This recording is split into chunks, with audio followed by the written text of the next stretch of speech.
और अभी की एक बड़ी खबर आपको बता दें, दिल्ली डीपीएस द्वारका में बम की धमकी है। धमकी के बाद स्कूल को खाली करवा लिया गया है।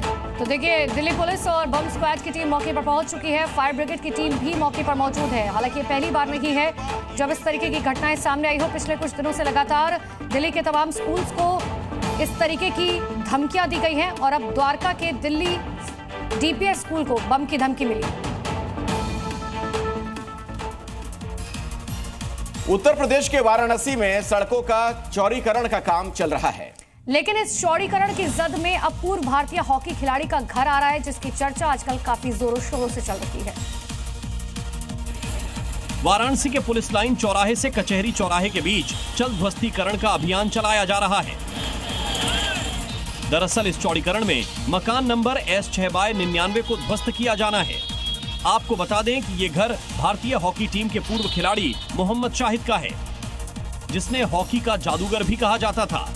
मोहम्मद शाहिद का परिवार मुआवजे के साथ चौड़ीकरण के लिए सहमत है, लेकिन सड़क का नाम मोहम्मद शाहिद रखने या फिर मकान के बगल में मौजूद चौराहे पर मोहम्मद शाहिद की प्रतिमा लगाने की मांग कर रहा है।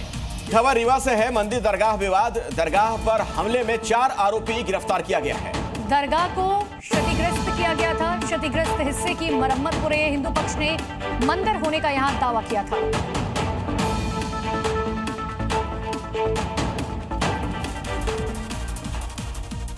यूपी के फतेहपुर की मजार विवाद तो याद ही होगा आप सभी को। अब मध्य प्रदेश में भी ठीक उसी तरीके की घटना घटी है। यहां एक दरगाह में तोड़फोड़ कर माहौल खराब करने की कोशिश की गई। ये तस्वीरें रीवा की उसी ऐतिहासिक गाजी मियां दरगाह की हैं, जहां अब भारी फोर्स तैनात है। सन्नाटे में डूबी रात अचानक अशांति में बदल गई, जब श्रद्धा और आस्था का प्रतीक यह दरगाह कुछ उपद्रवियों के निशाने पर आ गई। कुछ असामाजिक तत्वों द्वारा मस्जिद का जो गुंबद है उसको नुकसान पहुंचाया गया और जो फर्श है नीचे का और अंदर की टाइल्स है उनको तोड़ा गया है। सुबह होते ही ये खबर पूरे इलाके में आग की तरफ फैल गई। मुस्लिम समाज के लोग भारी संख्या में थाने पहुंच गए। अभी स्थिति सामान्य है और इसमें जो है अज्ञात व्यक्तियों के विरुद्ध FIR पंजीबद्ध की गई है। फिलहाल घटना के बाद भारी पुलिस फोर्स तैनात है और हालात अब काबू में हैं। देश की राजधानी दिल्ली में आज क्या कुछ हुआ है, बड़ी खबरों पर एक नजर डालिए। दिल्ली को जाम से राहत देने और ट्रैफिक को सुगम बनाने की दिशा में एक बड़ा कदम उठाया गया। पीएम मोदी ने दिल्ली में दो अहम हाईवे प्रोजेक्ट्स का उद्घाटन किया। पहला द्वारका एक्सप्रेसवे का दिल्ली वाला हिस्सा और दूसरा अर्बन एक्सटेंशन रोड सेकेंड। करीबन 11,000 करोड़ रुपए की लागत से बने इन प्रोजेक्ट्स से राजधानी की कनेक्टिविटी बेहतर होगी। कई इलाकों में ट्रैफिक का दबाव कम होगा। सरकार का दावा है कि इससे दिल्ली के लाखों लोगों को फायदा होगा। दिल्ली सरकार यमुना नदी की सफाई में लगातार जुटी हुई है और इस दिशा में अब तक काफी काम हो भी चुका। इसके साथ ही दिल्ली में 660 इलेक्ट्रिक बसों का संचालन शुरू कर दिया गया है, जो प्रदूषण को कम करने में मदद करेगी। प्रधानमंत्री मोदी ने कहा कि पिछली सरकारों ने दिल्ली को डुबो दिया था, लेकिन अब बीजेपी की सरकार के नेतृत्व में लगातार विकास हो रहा है। उन्होंने ये भी बताया कि पहले कांग्रेस सरकार के दौरान हरियाणा में बिना पैसे दिए कोई नियुक्ति नहीं मिलती थी, जबकि अब सड़कों का निर्माण बहुत तेजी के साथ हो रहा है।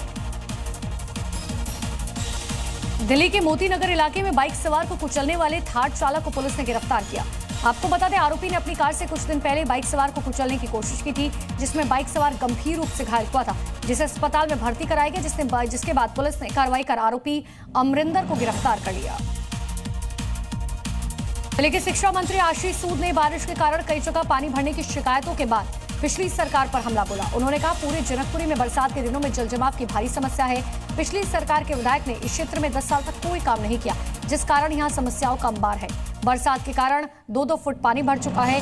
पानी की निकासी की कोई व्यवस्था न होने के कारण पूरी सड़क जलमग्न हो चुकी थी। Zee News।